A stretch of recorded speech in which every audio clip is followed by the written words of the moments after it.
To begin our lecture today on critical and creative thinking, we start with this brief history of critical and creative thinking and ask ourselves, where did it begin?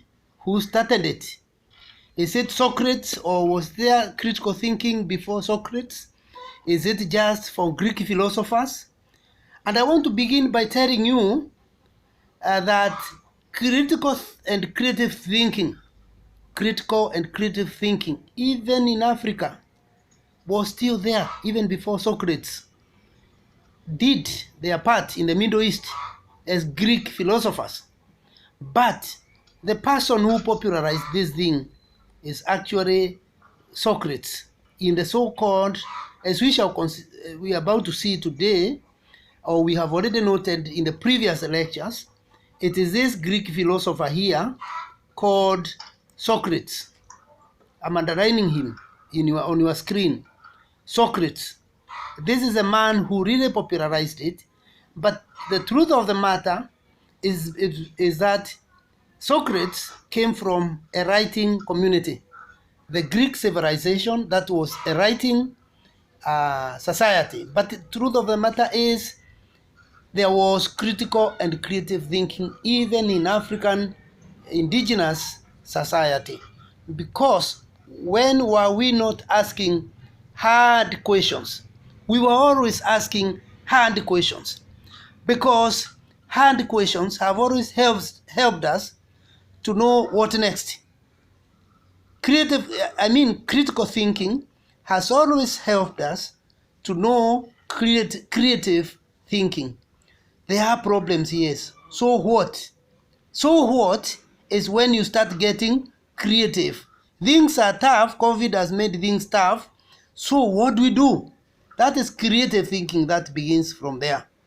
So I want to put it to you that there was always critical and creative thinking, though in Africa we may not have used those same jargons about calling it critical or creative thinking.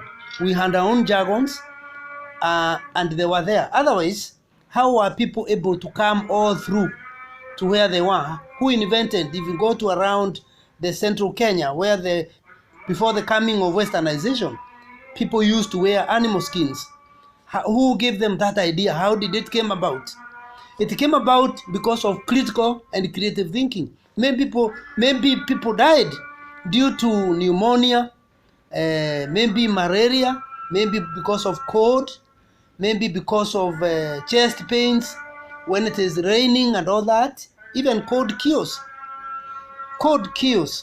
So they started brainstorming in the so-called critical and creative thinking till they got answers for it. But going to the formal understanding of this unit, let me go with our own arrangements, where I say that according to Tom Namwamba, the intellectual roots of critical and creative thinking are as ancient as its etymology. Of course, we know what is etymology, what it means.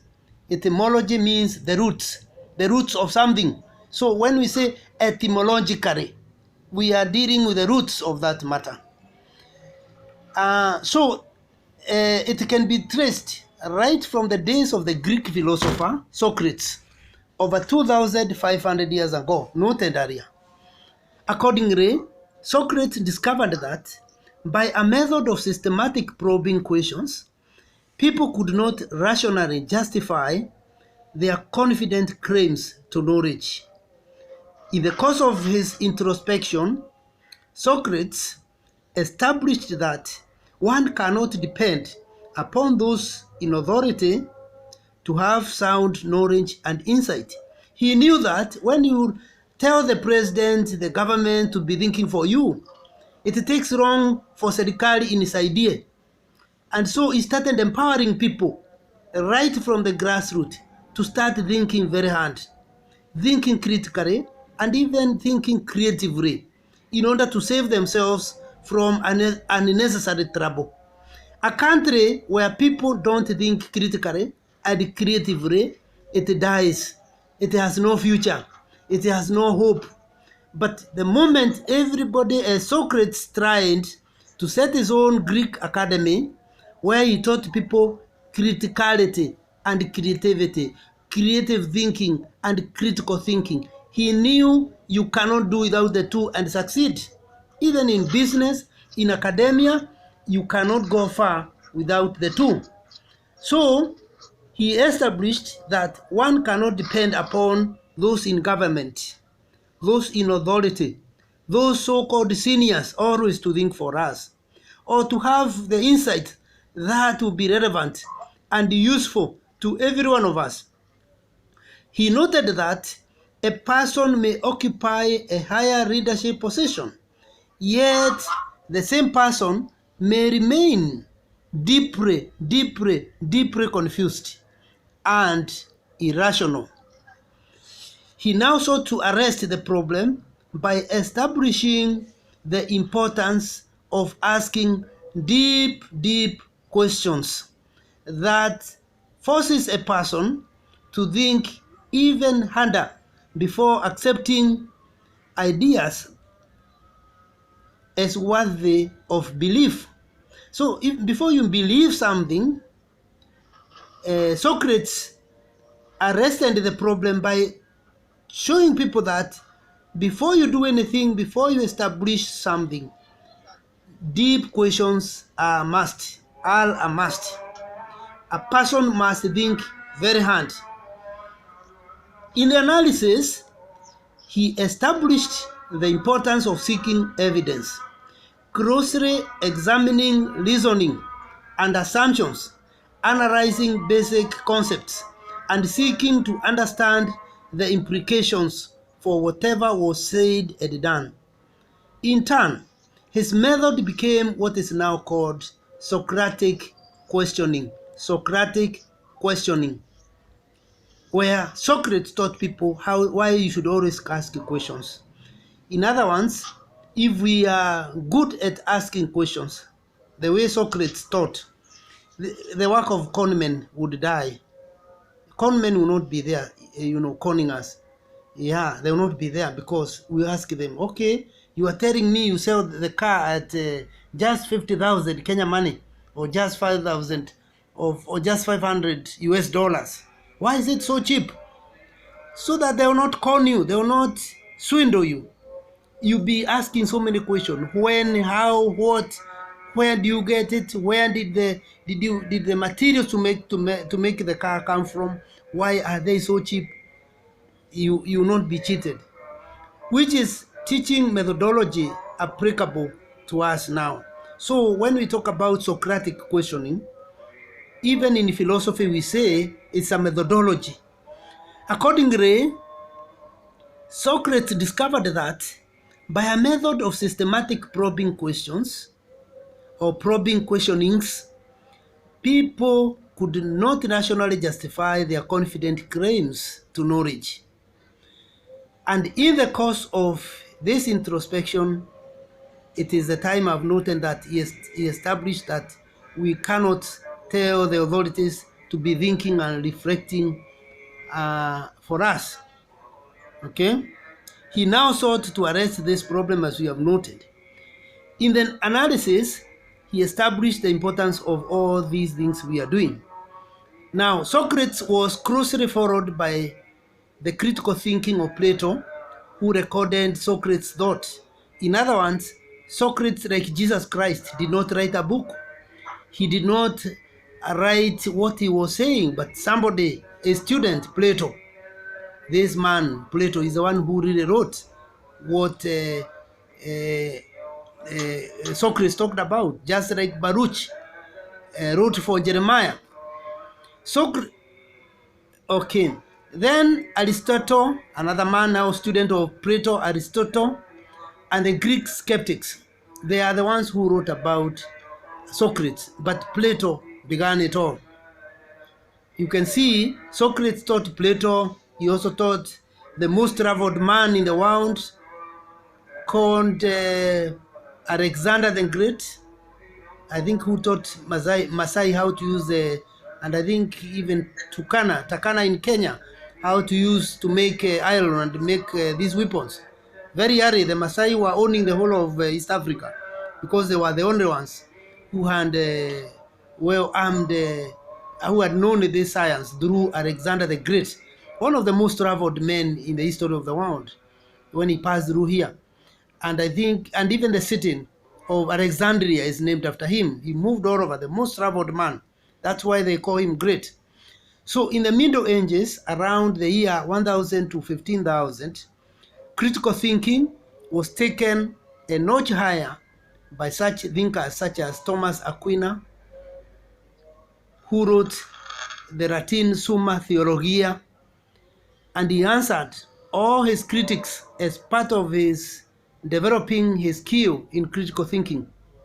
So whenever Socrates was accused by anybody, he did not say, I will not answer this man. He answered everyone. He explained that those who think critically do not always reject established beliefs. They only reject beliefs that lack reasonable foundations. Now, during the age of European Renaissance, Francis Bacon in England was concerned the way his contemporaries misused their minds. And Francis Bacon was a troubled man because he noted that people were not using their minds properly. And in the analysis, he also contributed to the historicity of critical thinking. So Francis Bacon acknowledged that the mind cannot safely be left to its natural tendencies. He published a book, The Advancement of Learning, where he emphasized on the need to study empirically. Empirical is more scientifically, something of the sort, more empirically, more logically, scientifically, more systematic. And in the process, he laid the foundation for modern science with his emphasis on the information gathering process. Now, 50 years later, René Descartes is written René Descartes. It's a French name, but the actual name is René Descartes. Cartes is silent. So 50 years later, René Descartes, who was born in 1586 and died in 1650, he came up after spending most of his adult life in the Dutch Republic, and who is also dubbed as the father of modern philosophy and even Western philosophy in particular. He wrote what can arguably be called the second text in critical thinking. It was referred to as Rules for the Direction of the Mind. And in this, he stressed on the need for a special systematic disciplining of the mind to guide it in thinking. He defended the need for clarity and precision. And during the Italian Renaissance, Niccolo Machiavelli, who died in 1527, assessed critically the politics of the day and laid the foundation for modern critical political thought. And in this, he rejected the notion that governments functioned as those in authority keeps on saying. In other words, he rejected the notion that governments functioned as those in authority keeps on saying. In other words, he was trying to say, these governments you hear, they are not very honest. Serikali haifanyi vile inaambia watu. That was Machiavelli, Niccolo Machiavelli. Of course, Machiavelli is also very controversial with his politics because he taught people things that are controversial, like saying when you are in power, and Naftali Mwenda, I can see you know about Machiavelli very much. We were discussing him how he was teaching very tough politics. When you're in power, don't lose power. Fight till you keep it. You don't let power go. Is it the way, I don't know, certain leaders in Africa who have been there for too long. Maybe that is the position they take, Machiavellianism. But you see, he is among those people who developed critical thinking further when in his critical outlook, he was able to reject those propaganda from the government, saying, whatever government says, don't just rush to believe the government. Don't rush to believe the government functionaries. Don't rush to believe spin doctors in government or in authorities. Go underneath and find out whether when they say democracy, they mean it. When they say peace, love, and unity, do they mean it? So that is Machiavelli for you. Telling you, saying, I don't believe it, I have to do it myself. I find out whether it is truth. That critical aspect of not just accepting things at face value also contributed in the historicity of critical and creative thinking. In other words, he saw governments as propaganda machines that exaggerate issues for their own survival tactics. Hence, governments, according to Machiavelli, have a tendency to twist the citizenry ideologically, and he laid a good foundation for political thinking. So they will help us. Machiavelli helps us, like other characters noted in the history of critical thinking, in promoting a democratic culture. Because when somebody teaches you to ask questions, hii tax yetu imetumiwa namna gani? You know, that's a critical aspect of your life. Things can be done very well. Of course, some churches you can't ask questions. If you ask certain questions in the church, of course you'll be told you are not a good Christian. But when we study the history of critical thinking, we note that questioning is part of critical thinking. But we said it doesn't stop there. It stops at creativity. And even within creativity, we move to innovation. Okay. After Machiavelli came Thomas Hobbes in the years 1588 to 1679, and John Locke, 1632 to 1704 when he died, also came up. Now, the British philosopher John Locke was especially known for his liberal and authoritarian theory of the state, and his empirical theory of knowledge, his advocacy of religious toleration, and his theory of personal identity. He was famous for this. He laid the theoretical foundation for critical thinking about basic human rights and the responsibilities of all governments to submit to the reasoned criticism of thought for citizens. So John Locke was telling the British government and society, please start listening to your critics. When somebody criticizes your policies, don't make him an enemy. Okay? That is around before 1700, slightly, mid 1600. So he would tell them, those who are criticizing you in a very good argument, in a thoughtful argument, don't make them your enemy. Make them your friends. Yeah, they could remind you that you have not ironed your shirt, buttoned your shirt, you have not dressed properly, and tomorrow you'll be wiser. The critics, don't treat them as enemies. Maybe they are the best of friends. It is in this spirit of intellectual freedom and critical thought that people such as Robert Boyle and Sir Isaac Newton did their work in the 17th and 18th century. Isaac Newton, we like to call him Isaac Newton, but that is from our own vernacular influence. Isaac Newton criticized the traditionally accepted worldview and extended the critical thought of his predecessors, such as Nicolaus Copernicus, who lived between 1473 and 1543. He also influenced Galilei, who lived between 1564 and 1642, and Johannes Kepler, 1571 to 1630. Now, when you come back to these guys we are mentioning, Nicolaus, Copernicus, you remember them in physics.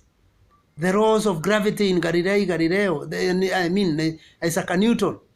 And you remember when Isaac Newton in physics now discovered the laws of gravitation and nature. Okay, people started flattering him. Isaac Newton, you are a great man. Sir, you are a great thinker. He said, no. Don't flatter me.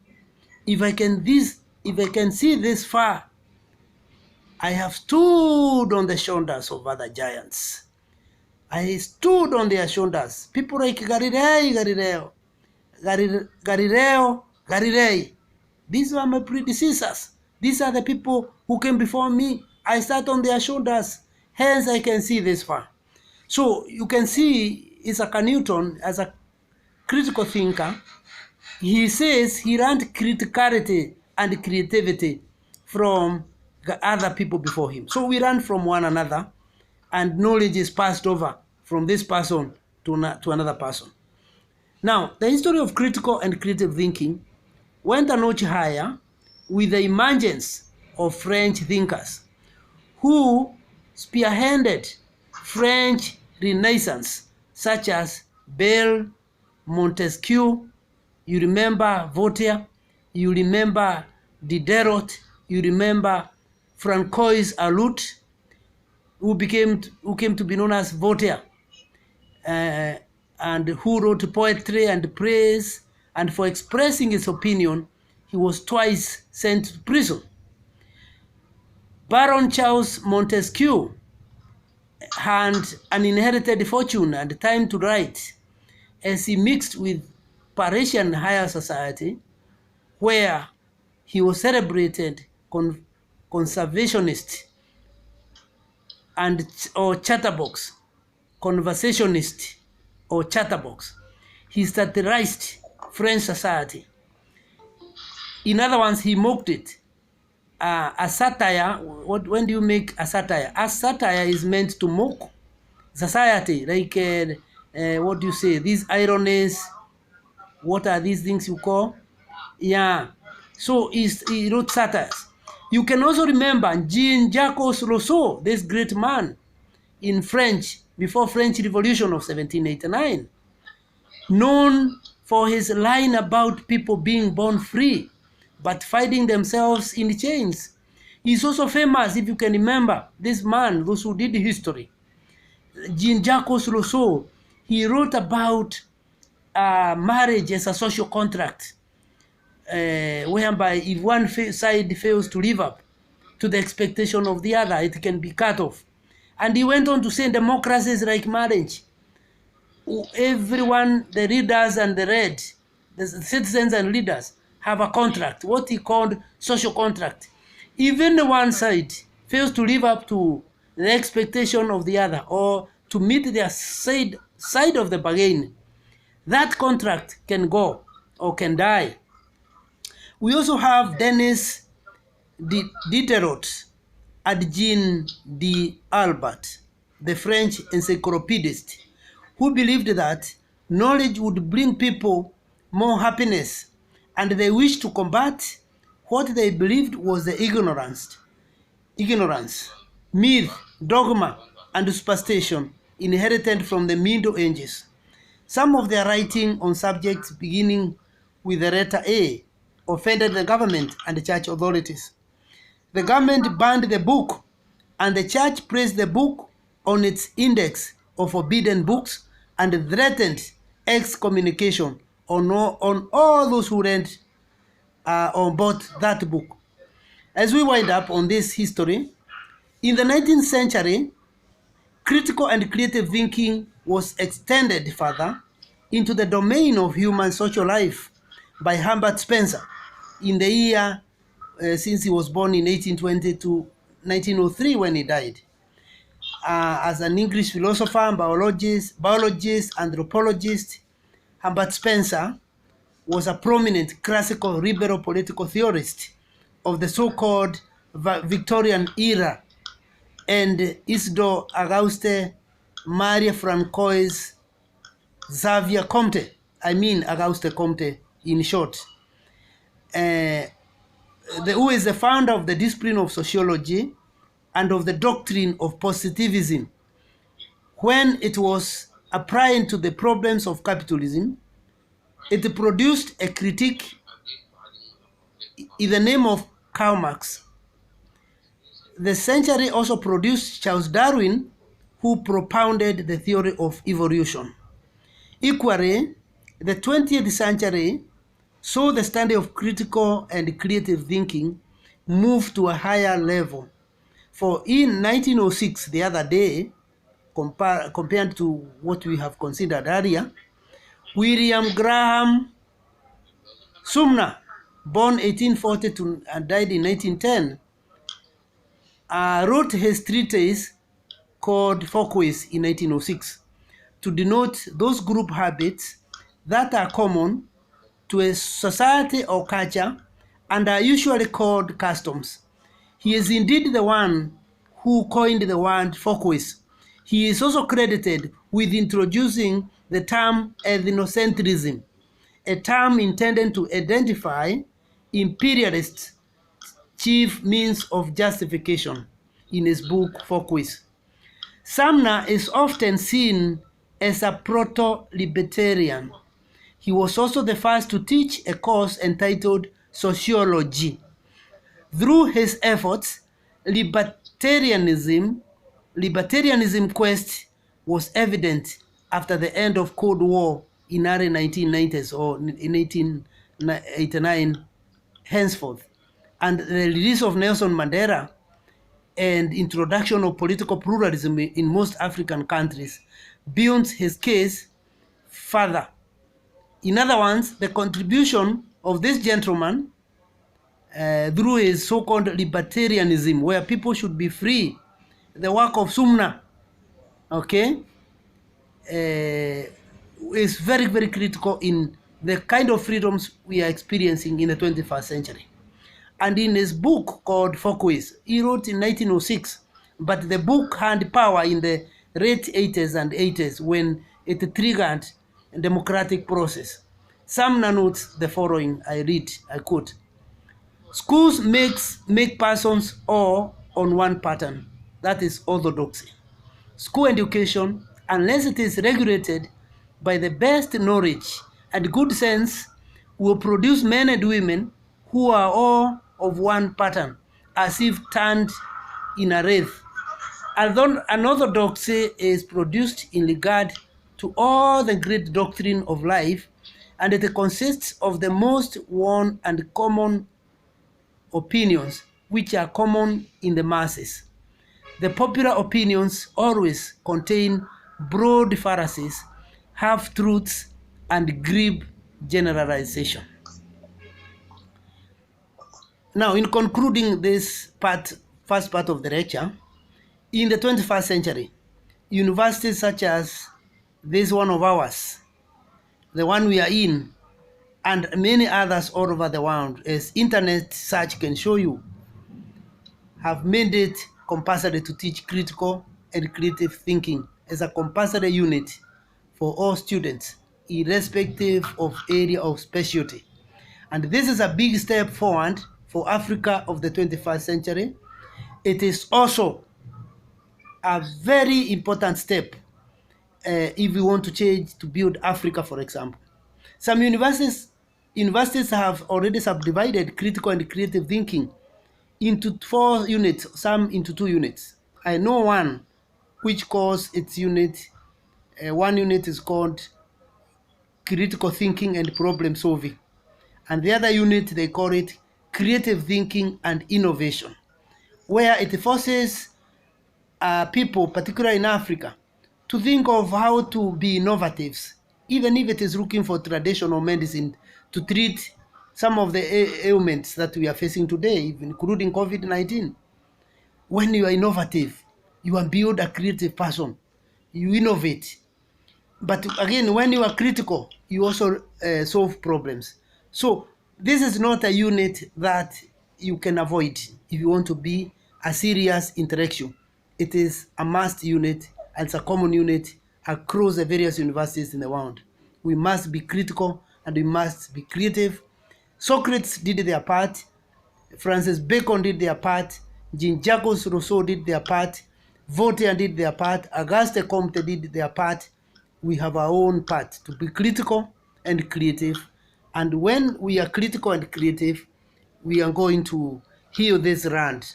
We are going to save this country and make this country a greater country. Thank you very much. Any question?